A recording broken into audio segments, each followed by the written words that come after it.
Ngeronda Sip episode 7. Halo Breeders dan insan brilian semua, kembali lagi nih di Ngeronda Sip ngobrolin seputar reksadana, obligasi, dan saham paling sip.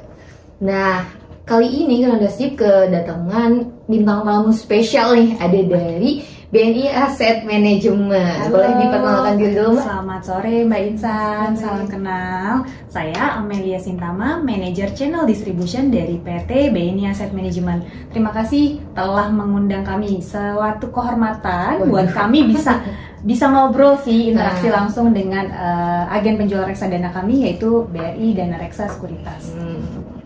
Oke, udah kenalan nih Breeders.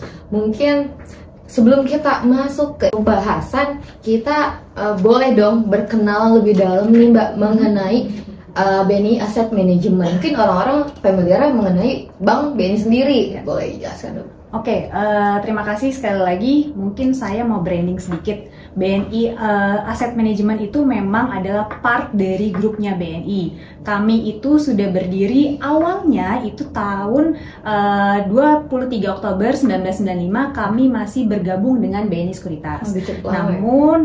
Namun kita terkait dengan regulasi, akhirnya kita diminta untuk spin off. Jadi di tanggal 7 Juli 2011 kami melakukan spin off. Jadi kita entity sendiri dengan dengan bisnis manajer investasi, kira-kira gitu Mbak Insan. Jadi mulai sebenarnya udah ada nih, udah lama ya, dari 95 udah lama banget itu. Udah lahir? Belum. Pasti 95 kayak belum dibayangkan saya lahir. Oke, nah pada episode kali ini kita akan membahas mengenai investasi mudah, nggak pakai mahal, nggak perlu mahal nih Mbak.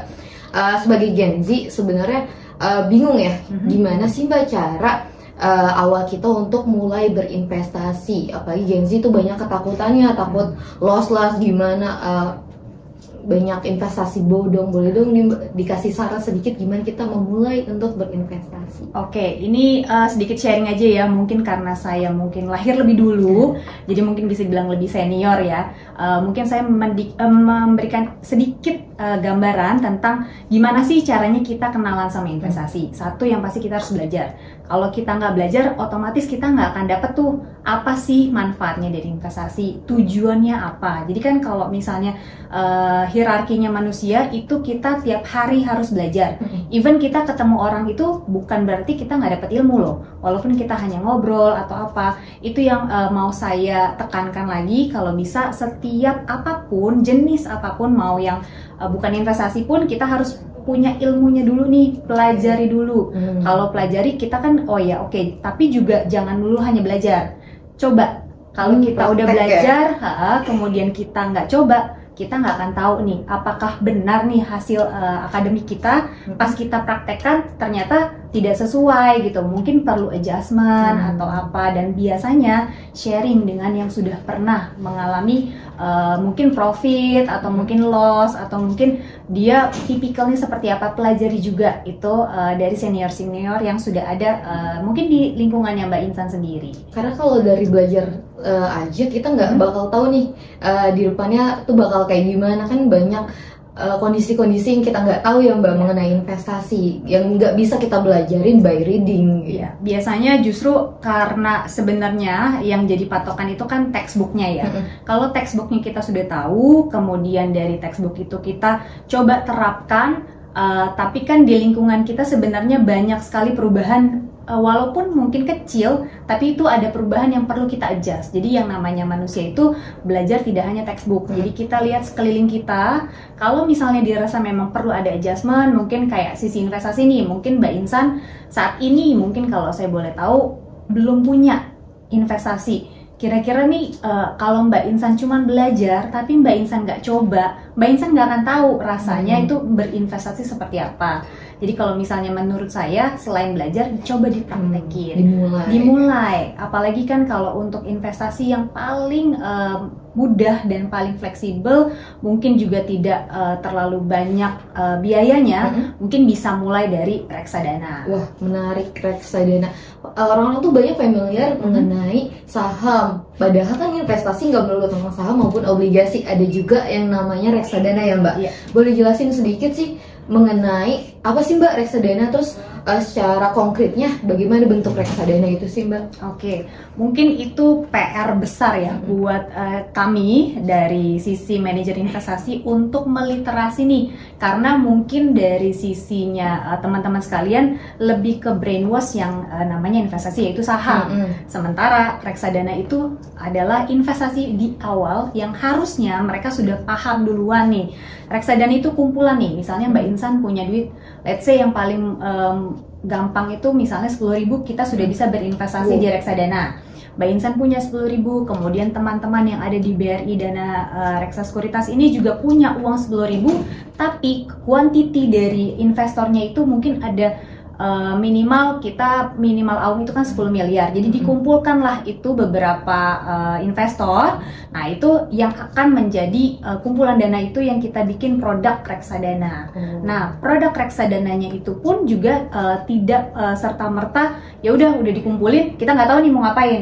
Kita as a manager investasi punya license atau punya kewajiban, karena kita juga sudah diberikan izin ya kasarnya untuk bisa mengelola dana-dana masyarakat. Kita tahu nih reksadana ini mau diapain supaya kita diharapkan bisa memberikan return yang optimal, kira-kira gitu. Jadi misalnya dikumpulin nih dananya Mbak Insan, dana investor baik retail maupun institusi, kemudian kami selaku manajer investasi mengelola itu untuk bisa mendapatkan suatu ekspektasi return yang diharapkan oleh investor. Aku penasaran sih Mbak, kan tadi banyak dimention bahwa dana tersebut dialokasikan, ditempatkan di instrumen-instrumen yang sudah dikelola oleh manajer investasi. Kita bisa cek nggak sih Mbak, kira-kira instrumen apa aja yang dibeli sama MI tersebut? Biasanya kami akan stated di tiap bulan, kita akan kirimkan fund fact sheet. Mungkin juga boleh di awal misalnya belum tahu nih, baca dulu prospektusnya. Kira-kira apa sih produk-produknya? Karena reksadana, sedikit saya cerita juga, reksadana itu terbagi dari yang open end ya, yang terbuka untuk investor umum. Itu ada 4 jenis, yaitu reksadana pasar uang yang paling resiko paling rendah, kemudian ada reksadana pendapatan tetap, itu mungkin moderat ya, terus kemudian ada reksadana campuran, dan yang terakhir adalah reksadana saham. Jadi itu yang perlu kita mention, kita punya produk sesuai dengan tenor, kemudian tujuan investasinya seperti apa, yang mungkin bisa memudahkan pilihan dari masing-masing investor.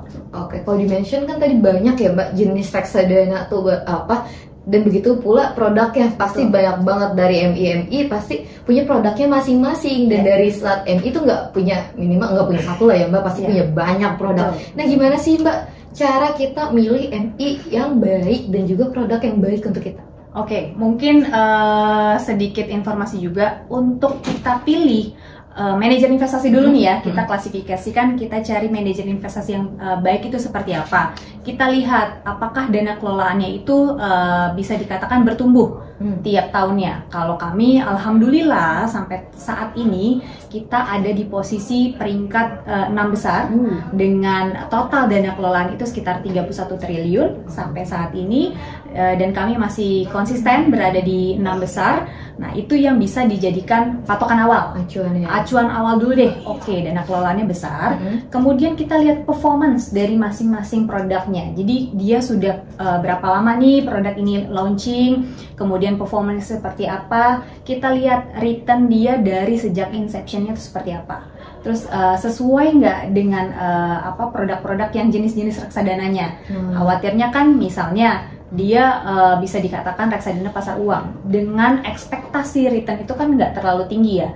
Ternyata di dalamnya itu mungkin returnnya maksimal. Nah, mungkin akan jadi pertanyaan lebih lanjut kan. Nah, itu yang mungkin dipelajari lebih dalam. Kenapa ini produk yang harusnya mungkin returnnya biasa-biasa aja atau mungkin dengan tingkat resiko yang rendah, kenapa isinya kok bisa returnnya maksimal? Apakah masih dari sisi pengelolaannya yang lebih bagus atau seperti apa? Atau mungkin dari sisi kondisi ekonomi makronya juga bagus gitu sih.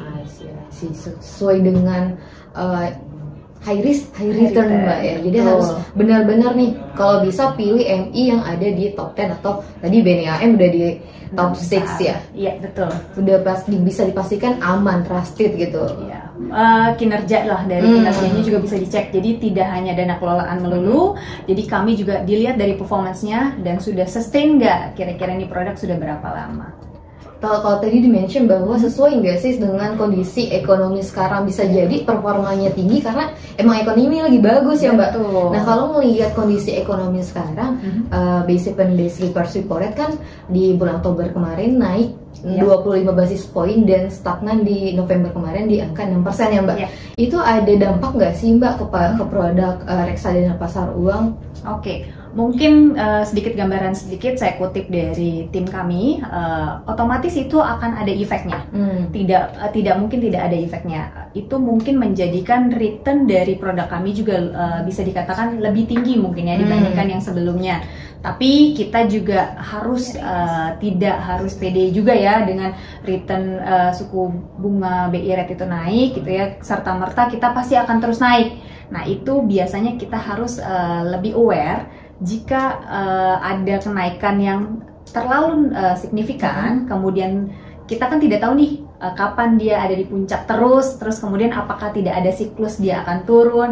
Beberapa informasi yang saya dapat gitu ya baik dari analis maupun dari investment kami pun juga kami coba bedah analisanya, ada kemungkinan suku bunga itu akan turun. Tapi dari sisi kami mencoba untuk bisa tetap compete dengan walaupun nanti suku bunga acuan itu akan turun, kita coba mencari produk-produk yang underlying-nya. Mungkin kalau ke time deposit kita nggak akan bisa tetap akan ikut dari rules-nya suku bunga sendiri gitu ya. Tapi kita coba cari underlying aset selain time deposit, mungkin corporate bonds atau mungkin government bonds yang mungkin bisa masuk ke produk pasar uang kami dengan memberikan tingkat hasil yang lumayan, jadi atraktif lah. Jadi kita juga mengcombine itu sehingga dengan adanya kenaikan suku bunga yang kemarin, kita kan khawatirnya akan turun nih nanti nextnya, karena sudah di-mention beberapa analis, kemudian juga mungkin Mbak Insan juga udah denger lah ya, mempelajari itulah. Nah itu yang kita coba untuk tetap konsisten bisa mempertahankan return kami. Oke, jadi dibilang dampak dari suku bunga terhadap RDPU ini berpengaruh, cuma balik lagi itu akan di-manage sama MI-nya, gimana caranya biar bisa mengikuti bahkan melebihi gitu ya Mbak? Iya, paling tidak kita compete dulu lah sama benchmark. Kalau misalnya kita udah sesuai dengan benchmark, harapannya kita cari lagi nih, apalagi yang bisa kita kulik sehingga bisa memberikan yang lebih kompetitif dibandingkan benchmark sendiri. Nah Mbak, kalau di saham kan ada istilahnya nabung saham ya? Nabung saham. Kalau di reksadana sendiri bisa kita terapin nggak sih Mbak? Atau ada cara lain biar kita dapat profit lebih bagus gitu Mbak? Ini yang disayangkan ya, khawatirnya kita tuh sebagai manajer investasi punya PR besar sekali. Dulu itu yang terkenal adalah sekolah pasar modal. Sekolah reksadana itu quote on quote tidak terlalu booming. Nah itu yang kami sendiri harusnya itu dari awal reksadana dulu nih yang dikenalkan ke masyarakat. Kenapa? Karena itu dari tingkat resikonya pun juga terdiversifikasi ya, dari berbagai jenis. Kemudian kita juga bisa lihat alokasi aset yang kita coba tawarkan itu tidak besar gitu ya. Kalau saham zaman dulu minimal masuk buka account itu 10 juta atau mungkin yang sebelum-sebelumnya 50 juta, 25 juta. Sekarang tuh dari dulu itu reksadana itu murah gitu ya, mungkin 100.000 itu harusnya bisa mulai kita literasi di sana. Cuman mungkin ini PR kami terus mengajak teman-teman sekalian untuk bisa tahu reksadana itu ada dan bisa bertahap seperti saham, apalagi yang saya mention itu adalah lebih mungkin bisa dibilang nominal kecil ya. Dari kami itu minimal 10.000 itu bisa sekali dijadikan ajang untuk investasi, disiplin investasi tiap bulan, kalau bisa tiap bulan Dan kalau bisa setiap penghasilan yang didapat oleh Mbak Insan ini jangan bukan disisain nanti. Jadi Tapi kita sisihin dulu dialokasikan. di awal, betul, dialokasikan di awal 10%. Ini yang menarik. Tadi kita ada sedikit komunikasi lah sama salah satu kampus. Itu pun juga kita tanya nih sebagai anak-anak yang masih bisa dibilang masih muda lah ya, mereka masih muda. Kalau dapat pendapatan dari orang tua kan saat ini mereka pasti uang saku ya kita bilang. Apakah mereka punya inisiatif untuk investasi duluan? Ternyata mereka bilang enggak. Kenapa? Karena setiap yang dikasih 100% ya akan dikeluarkan 100%. Tapi misalnya nih coba Mbak Insan ya sudah mulai disiplin nggak? Tiap bulan nih gajian 10% disisihin dulu deh. Kenapa? Kalau tidak disisihin 10%, yakin ya itu biasanya habis. Nggak ada sisa, bukan begitu? Apalagi udah hari Jumat nih gitu kan, nongkrong yuk, ada ajakan-ajakan untuk nongkrong, kemudian ya mungkin sekedar mencari informasi atau apa, tapi kan butuh memberikan investasi saat ini gitu ya. Sementara kan kalau investasi yang kita maksud adalah jangan yang konsumtif, kita harus produktif. Jadi kita coba untuk bertahap, tiap bulan 10% aja. Misalnya tanggal gajian, udah langsung dipotong dari situ, udah 10% masuk ke produk-produk. Didiversifikasi juga. Jadi tidak melulu 10% itu oke Mbak, saya one basket masuk ke reksadana pasar uang aja. Kalau boleh saran, biasanya kita akan menyarankan kita mix. Tujuan investasinya apa, kemudian kira-kira ada minat appetite-nya di mana nih, profil resikonya seperti apa. Misalnya, oh Mbak saya terlalu konservatif, oh tidak apa-apa, kita akan rekomendasi paling masuk ke pasar uang dan juga pendapatan tetap. Jadi kita diversifikasi dari 10% penghasilannya Mbak Insan, bagi lagi nih, mungkin yang yang pendapatan tetap itu 20%, 80% dari yang 10% itu masuk ke pasar uang, kira-kira gitu. Tapi rutin. Itu investasi tuh harus rutin. Iya betul.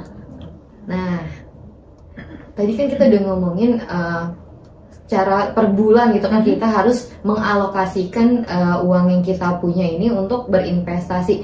Tapi dalam investasi ini sendiri ada time frame gak sih Mbak? Misalnya nih di BNI Asset Management di dana ada namanya produk tuh dana liquid ya kalau nggak salah ya. Idealnya tuh berapa lama sih Mbak? Lalu di reksadana saham dari BNI AM ini berapa lama? Mungkin bisa dijelaskan Mbak? Oke, sedikit informasi aja untuk time frame yang akan kita informasikan ke teman-teman. Itu untuk reksadana pasar uang biasanya tenor yang kita sampaikan adalah minimal 1 tahun. Untuk 1 tahun itu masuk ke reksadana pasar uang. Kemudian ada kebutuhan time frame untuk selanjutnya nih 1-3 tahun. Biasanya kita rekomendasikan masuk ke reksadana pendapatan tetap. Nah, sudah dari situ kita akan informasi lagi di atas 3 tahun sampai 5 tahun mungkin masuk ke campuran. Nextnya yang paling bisa dibilang advance ya, di atas 5 tahun itu kita baru kasih time frame masuk ke reksadana saham. Kenapa? Pasti akan ada pertanyaan itu. Kenapa kok beda-beda sih Mbak gitu? Kalau reksadana pasar uang itu sebenarnya adalah underlying asetnya itu masuk ke time deposit atau obligasi jangka pendek di mana mungkin returnnya tidak maksimal. Ya bisa dibilang tetap akan ada kemungkinan dapat estimasi return, pasti ada, tapi mungkin tidak semaksimal dibandingkan reksadana yang lainnya. Jadi 1 tahun itu dirasa kenapa sih biar bisa dibilang Mbak Insan tuh mau redemption itu gampang. Misalnya Mbak Insan mau 1 tahun ke depan ada ya konser-konser lah ya, Coldplay, kemudian Taylor Swift, terus ada yang lain gitu kan. Oh saya pengen nabung nih investasi untuk 1 tahun ke depan.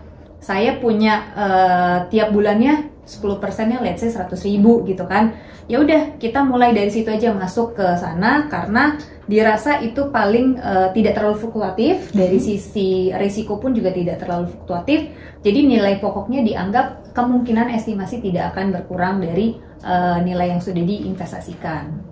Sementara untuk saham, kenapa tenornya kita alokasikan untuk tenor yang di atas 5 tahun? Karena secara historical mungkin bisa dicek beberapa reksadana saham itu secara historical return-nya untuk 1 tahun biasanya terlalu fluktuatif. Jadi kita tidak bisa compete tuh reksadana pasar uang. Begitupun juga yang reksadana yang lainnya, kira-kira gitu. Oke, jadi kalau lebih baik nih kalau kita mau investasi di pasar uang minimal kita holdnya selama 1 tahun ya. Terus obligasi, reksadana pendapatan tetap itu di 3 tahun, dan juga reksadana saham minimal di atas 5 tahun ya, untuk mendapatkan return yang lebih maksimal. Iya, optimal lah secara time frame-nya investor ya masing-masing. Betul. Sepertinya pertanyaan aku udah habis. Oke. Semoga alhamdulillah ya. Jadi saya nggak terlalu banyak informasi lagi nih. Tapi yang pasti ini sih Mbak Insan, kita mau menginformasikan aja, investasi itu kalau saya boleh quote sedikit, investasi itu tidak perlu mahal. Dengan reksadana itu kita dimudahkan loh. Sebenarnya kita mau punya saham, kalau saham itu kan kita investasinya agak lumayan mahal ya. Satu lot, let's say banknya kami lah, itu minimal berapa sih yang harus kita sisihkan. Sementara kalau kami masuk ke reksadana saham, itu kan ada kemungkinan CME ini punya pembelian di aset saham tersebut. Kita tuh secara investor kita memiliki loh sebenarnya, kira-kira gitu. Walaupun dari sisi nominal mungkin tidak sebanding dengan kita langsung direct investasi gitu. Ibarat itu kayak kalau kita beli saham tuh kayak beli buah ya Mbak, satu-satu. Kalau kita beli reksadana itu kayak beli rujak. Satu bungkus sudah dapat banyak buah, banyak instrumen investasi gitu kalau ya lebih gampangnya. Jadi walaupun murah gitu kan, kalian bisa punya banyak instrumen investasi gitu loh, bukan cuma satu. Dan itu juga didiversifikasi untuk mengurangi, meminimalkan risiko yang ada, kira-kira gitu. Oke. Nah, udah banyak banget ya kita bahas tentang reksadana, dari bawah apa sih itu reksadana, bagaimana cara memilih MI dan lain-lain. Nah, kita juga mau ngasih tahu nih kepada Breakers dan Insan Brilian semua, kita BRI dan Reksa Sekuritas dan juga BNI Asset Management punya promo nih. Pasti pada suka kan promo? Iya, pasti. saya suka sih. Yang berbau cuan saya suka. Pasti, apalagi cewek, betul. Iya, nggak cewek juga sih, teman-teman yang cowok juga suka. Nah, buat kalian yang mau dapetin cashback sebesar Rp50.000, itu caranya gampang. Kalian hanya perlu membeli reksadana di BNI Asset Management melalui aplikasi Bright Easy. Jadi kalau kalian yang belum punya Bright Easy boleh di-download, terus juga daftar, kemudian beli reksadana di BNI Asset Management. Nanti bisa langsung difilter tuh Mbak kalau di Bright Easy. Ada dari MI BNI Asset Management, nanti muncul produknya, nanti kalian beli. Untuk kalian yang melakukan proses beli di periode 1 Desember 2023 sampai dengan 5 Januari 2024 dan masih memiliki reksadana tersebut sampai 6 Maret 2024, kalian bisa mendapatkan cashback sebesar Rp50.000. Perlu di notes, minimum pembelian di reksadana BNI ini senilai 5 juta dan tidak berlaku kelipatan. Seperti itu ya Mbak. Nah, periode ini hanya berlaku untuk produk BNI Asset Management. Nah, untuk syarat dan ketentuan lebih lengkapnya bisa cek di description box. Oke. Jangan lupa mungkin Mbak Insan setelah dari sini pun harus membeli ya. Betul. Nanti saya akan tagih ya Mbak ya. Dipantau saya. Dan jangan lupa di hold ya, karena pasar uang itu sebenarnya ya kalau kita bisa bilang hold pun juga nggak apa-apa gitu, karena pokoknya biasanya kamannya itu tidak akan terkurang gitu ya. Betul, jadi kan Mbak Insan itu nabung, kalau nabung biasanya coba ya dibedah lagi, saat ini mungkin 5 juta tiket size yang dimasukkan tabungan, tapi ternyata ya ada beberapa biaya-biaya yang dikeluarkan. Di make up, di skincare, di aduh banyak ya. Oke. Paling itu aja Mbak Insan dari saya atas nama BNI Asset Management. Terima kasih sekali telah menginvite kami untuk bisa sharing ya. Mudah-mudahan bermanfaat, dan tadi juga kami ada inisiasi untuk memberikan promo ya. Mudah-mudahan itu semakin banyak juga aware untuk bisa tahu nih, kenalan dulu sama BNI Asset Management. Mungkin sebelum kita menutup ngerondasi kali ini, boleh dong Mbak berikan closing statement. Oke, mungkin sesuai dengan tagline kami, Better Future Invest Now. Better Future Invest Now. No. Karena waktu yang tepat untuk investasi adalah sekarang. Oke, terima Thank you, kasih Mbak Insan. Terima kasih Mbak. Oke, terima kasih kepada breeders dan Sabrialan semua. Sampai jumpa di Ngerendasip episode selanjutnya. Bye bye.